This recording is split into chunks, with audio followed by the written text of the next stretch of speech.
Hey everybody, Hey everyone, how are you today? it's Tim and Tyree here from Money Money. Matters for Everybody. That's what I figured this week. I was like, I'm going to say, hey everybody. Does that sound okay? Okay, good. So, in this video, we just got back from a week away. We took the boys out, took our family down to the great state of Tennessee. And I'm actually writing an article about it on my Substack. So, normally the article comes out before these videos do, but we're just going to wing it here to kind of talk about our experience and our vacation. So Ryan was on spring break. So it had been 5 months, 6 months since we had gotten away at all. So we'd figured that spring break was a great time to plan another vacation. And the boys and I were honestly looking forward to trying to get away on another cruise, like we had done in December. But the airfare was ridiculous. We were able to get some great deals for the cruise itself, but getting to and from it was, in some cases, more expensive than the cruise fare itself. So we decided we would look at a Tennessee vacation. The boys had never been there. Continue our tour of the United States. The boys had been to Tennessee was the 19th state. It was 20 or 21. I can't keep count. We should really write this we, down. we have it marked on a calendar, a map somewhere, shaded in all the states that we've been to as a family. But yeah, so Terry and I had been to Nashville in the past. The boys have not. So we decided that that was a great time to try to get them there. So we spent Easter weekend in Nashville. We toured the city, toured the Grand Ole Opry. Actually had the chance to experience Easter morning service at the historic Ryman Auditorium, which was beautiful. The original Grand Ole Opry. Longtime home of the Grand Ole Opry. It originated at really? the War Memorial Theater. Okay, very good. Learned that on the tour as well. I always thought the Excellent. Ryman was the original home of the Grand Ole Opry as well. And I wasn't paying attention. I was on vacation. But yeah, so we got to see and hear and experience a lot of stuff in Nashville. Spent a good bit of an afternoon and lunchtime in Kid Rock's Honky Tonk, which the boys and I both really loved. Yeah, I really enjoyed It was it. a There'll be great video musical footage on experience. Instagram at some point about that. Someone got a little bit more into it than others. And there was no alcohol involved. No alcohol at all. We don't drink, so yeah. So, but during the day, you're able to go. There's no age limit restriction during the day. So we found our way down to Kid Rock's. Honky Tonk was just 1 block down, 2 blocks down from.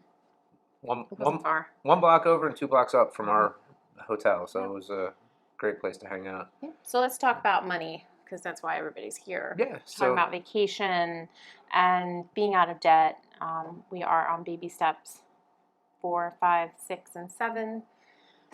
Haven't gotten out of debt, so we dedicate a set portion of our budget to vacation, to travel. Yeah. So when the topic of this spring break vacation first came up, Terry pretty much said, work out a budget, see what any of your ideas would cost, and then we would evaluate. So that's where I started planning different ideas, looking at different cruise itineraries, and then when that didn't seem to like it was going to work out, shifted to planning Nashville and Dollywood. So Terry's basic guideline that we typically stick to when trying to plan a vacation is around $100 to $125 per person per day. So it winds up being about $500 a day for the family. Yeah, so about $500 a day for the family. So this trip was about 8 days, so Friday to Friday. Yeah, 8 days. 8 days. All in 7 nights, 8 days. So we looked at different options of how to do things. Originally, we had for our Nashville portion of the stay, we had a hotel booked that included breakfast, but didn't include parking. But some things swayed us to change our lodging situation. We ended up booking an Airbnb at last minute. last minute. Actually, we were leaving on Friday, and this was on Thursday morning. We were able to find an Airbnb, which was a full 2-bedroom condo with a full kitchen and living area. 2-bedroom, 2-bath. Yeah, 2-bedroom, two And full that's bathrooms. rare, right? This particular Airbnb was at the Placemaker, which is on Demonbron. De Montbriand Sat and on Second. Demonbron and right in between 2nd and 3rd Avenue. The parking garage, if you ever stay there, just go in off of 3rd Avenue. Don't go to 2nd. It was a lot easier than trying to get on 2nd. And the facility is beautiful. It's like an older, right? Like the ceilings in some parts of the Airbnb were like cement. Yeah, it was. This Airbnb normally goes for about $500 a night, and we found it for a lot less than that. Yeah, and to have a full condo with a full kitchen, and it actually ended up costing us less than the hotel that we had originally booked. And having the kitchen there was definitely a money saver. In that we only ate breakfast out once in the 4 mornings we were in Nashville. So let's talk about that. That's some of the ways that we save money. So we saved money with the Airbnb from the hotel. So we booked the hotel thinking that this was a good option for us, but then realized after reading the reviews, I'll be the first to admit I was a 23-hour here. Like the last minute looking at the comments, and one of the comments that kept coming up was the elevators were so slow. And I knew that we were going to be between the 15th and 28th floor, so it would be very taxing to walk the stairs. I might be dead by the end of that trip. So we actually, when I saw that comment, I said we should look to see if there's any Airbnbs, and there was.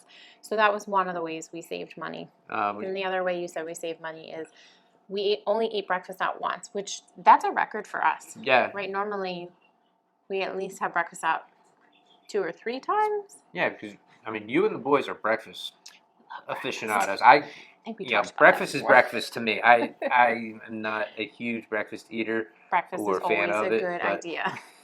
Breakfast is always I'm a good with idea. just, Just say it. So a quick couple scrambled eggs or a bagel and my cup of tea, and then I'm good for the day. But so we were in Nashville. There's and it was right around the corner from us was this pancake place called the Pancake Pantry, which is known to have lines wrapped around the block. And we timed it just right. We got there where we had like 2 people in front of us, and then we were seated right away. But by the time we were leaving, there was a line wrapped around the block. And it was expensive. I think I sat down and something caught my eye, which was avocado toast. I'm not normally an avocado toast person, I don't think, but maybe. Well, you kind of gravitate towards that at the local place we go to. It was $16 for avocado toast, and it was not a huge portion. We split it, and it was a light splitting of avocado toast, and then we split a stack of Caribbean pancakes. But it was not cheap to eat there. You're in the city. You're in the city, so nothing's going to be cheap. But it was a good breakfast, and it was pricey. But that was the one time we ate breakfast out in the entire trip. That was surprising. Except for driving home, we stopped at McDonald's because it was raining, and Tim needed a break from the mesmerizing windshield wipers putting me to sleep. But. So that was one of the ways we saved money. And while we were down in Nashville, the boys would have been completely happy to probably just visit the honky tonks. Which that scene, we went out on Friday, we dropped our stuff, and after a very long day in the car from like 5:30 in the morning till 6:30 local time. 6:30 local time with an hour change, dropping back an hour. Our travels were relatively safe. There was only 1 or 2 slow spots the last hour or so. Not too bad. And we dropped our bags and we went out down Broadway. Walked Broadway, heard some of the music. Oh my gosh, it's so loud. If you have a sensory disorder, I would say, like, it's too much. I don't feel like I have a sensory disorder. It's a lot. It's coming at you from all directions. Like, you go by one and the next, and they're all playing different music. But it is. But if you've never been there, even though every bar is playing their music loud, it does not. They don't kind of overlap to become noise. You can hear the distinct songs from each bar that you're passing. Yep. And Broadway was closed to car traffic, vehicle traffic, and they had a heavy police presence. Yeah, so the one thing I didn't love about Nashville is there are these like signs everywhere, like gun-free zones, which we should all be able to agree by now. That's like putting a target on your back. TJ was kind enough to tell me if he looked around and people just weren't following that nonsense. So my Second Amendment loving people, we got you. So yeah, so we walked Broadway that first night. Ate at Hattie B's hot chicken. We had to have our hot chicken. TJ didn't love the hot chicken.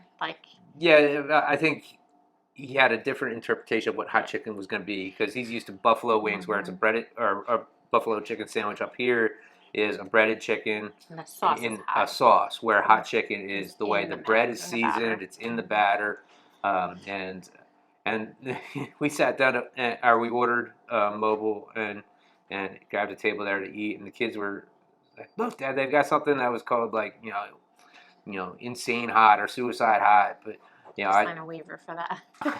So I got just the regular hot, even though I'm typically going for the hottest thing on the menu, and it had some heat, but it wasn't hot, to me, but.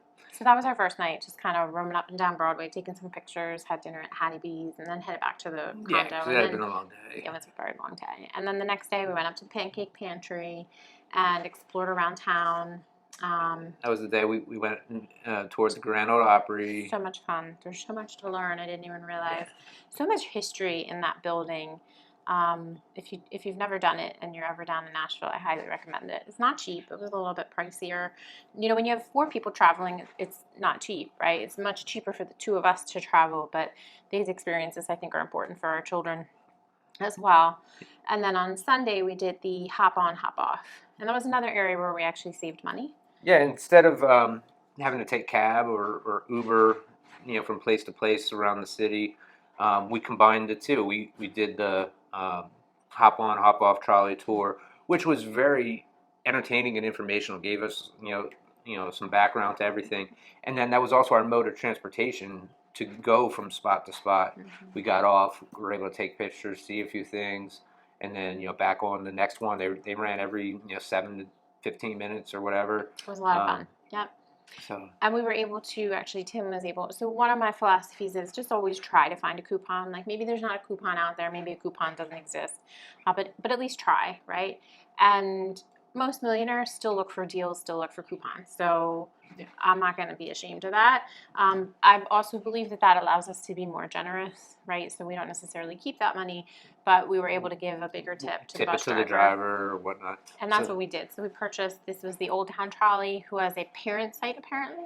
Yeah, I mean, we were searching, we were scouring the internet, looking at like Deal Finder or couponcodes.com, whatever it was, and none of the promo codes that they were coming up with were working. So I did find this other. It was a discount ticket site, which took me to Historic Tours, which is apparently the parent company of Old Town Trolleys, and I was able to get a cheaper fare for all of us directly on there than the Old Town Trolley website or from the ticket booths around town. Mm-hmm. Before I booked it, we did stop at the ticket booth, and I said, "Is this legit?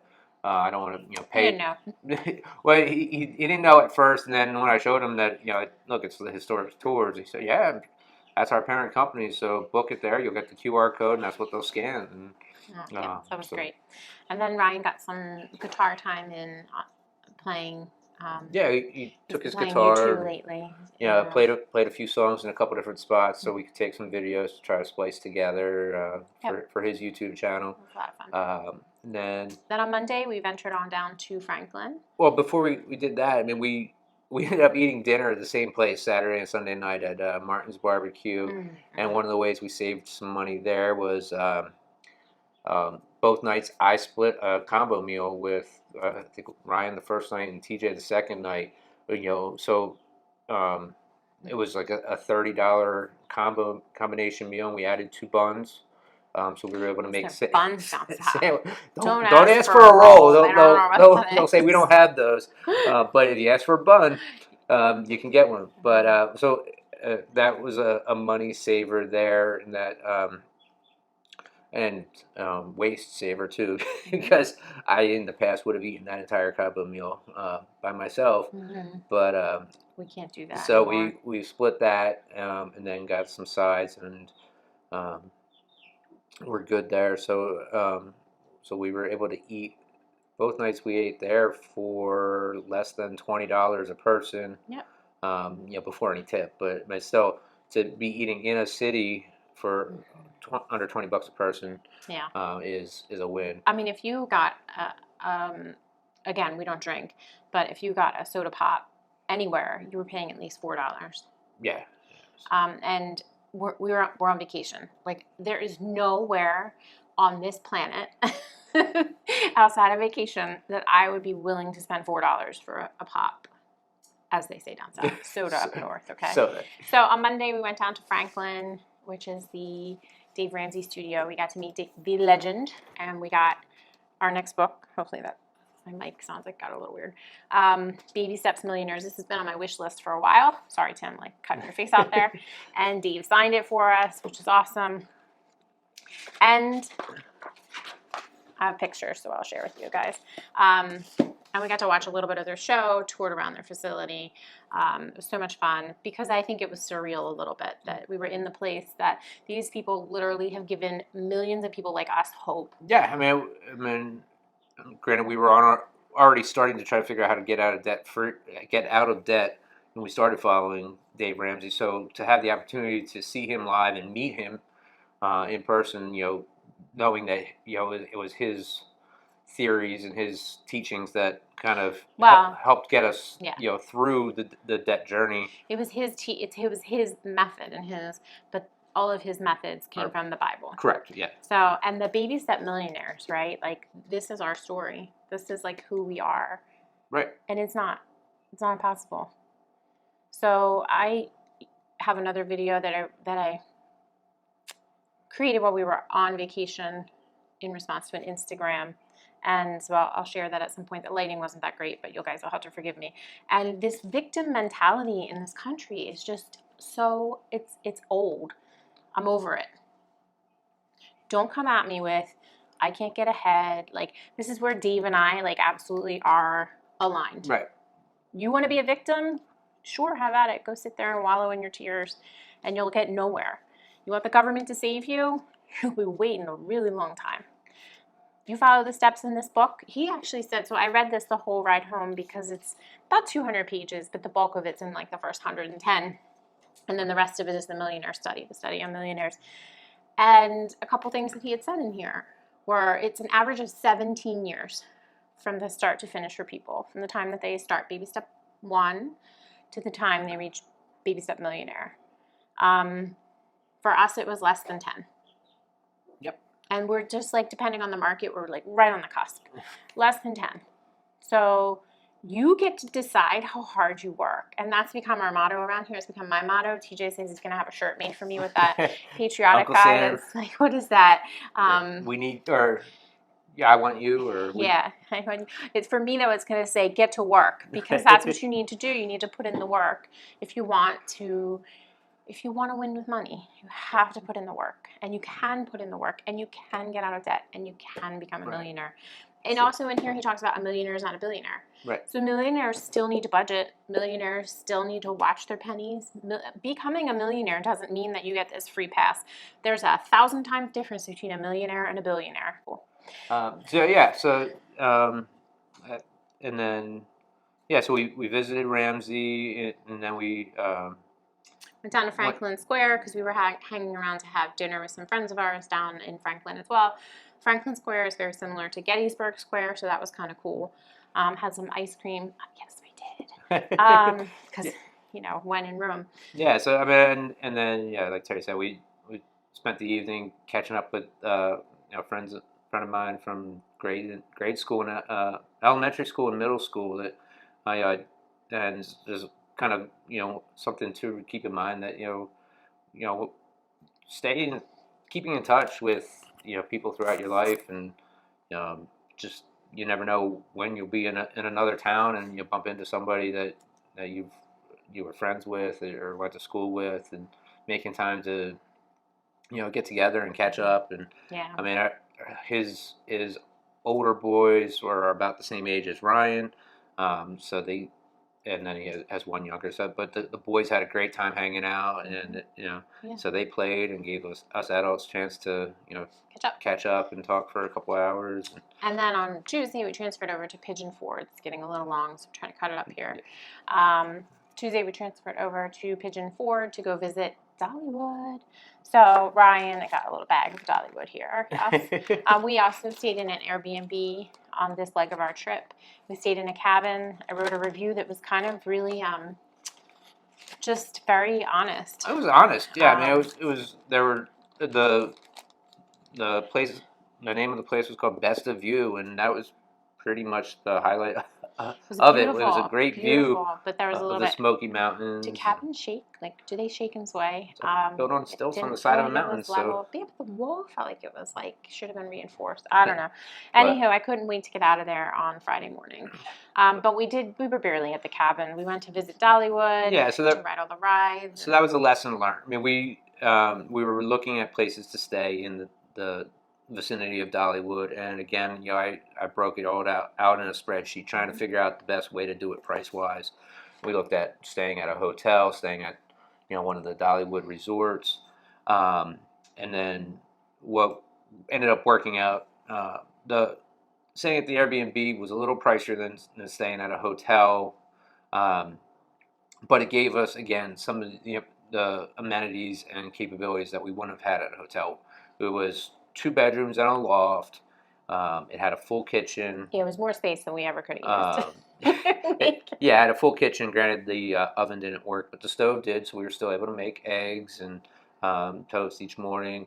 It had a pool table, which the kids really did use a lot. It had a hot tub, which we didn't use at all. Because the hot tub was out on the deck, and again, the deck is made of wood, and it's on this whole cabin is like the front of the cabin is on stilts. Like, you can't tell me at some point that one of those hot tubs is going to get crashing into the Smoky Mountain below.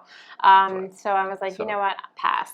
But yeah, so and when we priced it all out, we looked at options as far as our park plans. That's another way that we save money. We saved money in that it was cheaper to get 2 season passes. They have different tiers of season passes.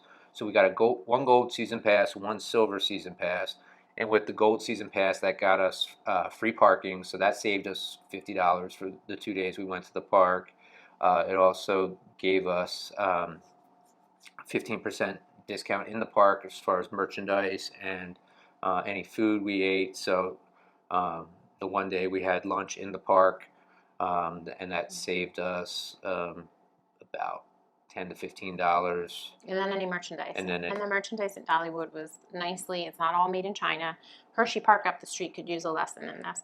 So the prices were reasonable, and all of the clothing was not made in China. There were some pieces that were made in China, but I picked up a shirt that was made in Honduras because our girls are from Honduras that we sponsor. So that's a place to me that is worth spending a little bit extra money. But even that, it was $27.25 with tax and the discount.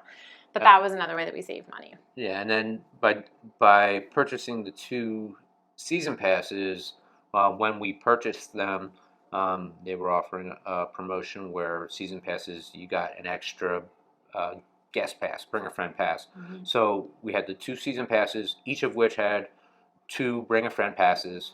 So it ended up being not significantly cheaper, but definitely a good bit cheaper to do it that route of getting the 2 season passes than had we had to pay for 4 2-day park passes. Did you mention the free parking? Yes, I mentioned the free parking, so that saved us. And then if you and Ryan want to go back, the park passes are under Tim and Ryan, because Ryan is our little coaster enthusiast here. Eventually I'll have a YouTube channel talking about coasters. but they at least have that opportunity. Yeah, because the one roller coaster that he was most looking forward Yeah, to was such a closed the bummer. entire time we were there. Lightning rod. And Yeah. they're opening another new roller coaster next month. Big Bear. Big Bear, yes. So it was a lot of So fun. if we can try to figure out a budget friendly way to work it out for him and I to Go get down back. there for another couple of days before January, we'll try to do so. Right. So then, and then the last way, I should have said at the beginning, that we save money is that we travel by car. We took our car with us instead of flying. Flying would have required renting a car as well, and that would have added a couple $1,000s to the trip. So, you know, we make choices around, could we have done this trip cheaper? Sure. But the reality is we're on baby steps 4 through 7, so we don't have to. Like, we watch and we make decisions, meaningful decisions about where we spend our money and how. But there are certain things on vacation where you look at a week-long vacation and I say, okay, it should come in under 5. And it did. This one came in at like $4,700. So less than 5. Should I give you a bonus for that? I feel like I brought it in less than 5. Show me the money. And I think that's the key. And it's a trip that I'm not likely to go back to. Maybe Nashville at some point. If they have the Kayla Fan Awards, I may go back with the boys. We'll probably go to that one year. But I'm not likely to go back to Pigeon Forge in my lifetime, or any other part of this. The state is beautiful, and if you haven't been, you should. We have a beautiful 50 states in this country, but I think that it's important we're trying to get our boys. Remember when we were first married, we wanted to get them to every state when we first had kids. Our plan was all 50, but we're going to try to get them lowered to that expectation. as many as possible before they're grown and moving out. But definitely. So that's that. So hopefully you found that helpful and inspiring, that get out there and travel, get out there and see the world and explore and recognize what you're willing to, you know, it's not having a budget is important because you put together a framework for how you're going to spend your money. And it doesn't have to be like, obviously your where you're going to stay is one thing, right? It is what it is. You plug that in, and then everything else around that can be flexible. Right. So you have the rest of your money to spend on food and entertainment and souvenirs. Yeah. So you get to decide how you divvy that up. We were on a Disney trip a couple years ago where we had an opportunity we don't do Disney anymore, no, but a couple years ago when Disney was cool, we did a couple extra hours in the park, right? And it was a great experience, but we only had a set amount of dollars left in our budget, our food and entertainment budget. So we had offered this to the boys. I can't remember, it was a couple $100s. It was not cheap. And we had said, you know, we could do this, but this probably means that we're going to be eating pizza from Papa John's for the rest of the vacation. And they were like, we like pizza from Papa John's. So we did. Yeah. We made that decision. And it taught our children that there are limited resources. Right. It included them in the conversation. We don't have like tulips and daisies in this household. Everything is not fine when it comes to money. It's not completely unlimited, all-you-can-eat buffet. There are decisions that have to be made. And guess what? My kids know, how do you make money? You work for it. Absolutely. And then you have a set amount of money. You give some, you save some, you spend some. It's the best lesson in the world. And making your children work is not child abuse. All right, guys. Hope you have a great week. Have a good week, everybody. Bye. Bye-bye.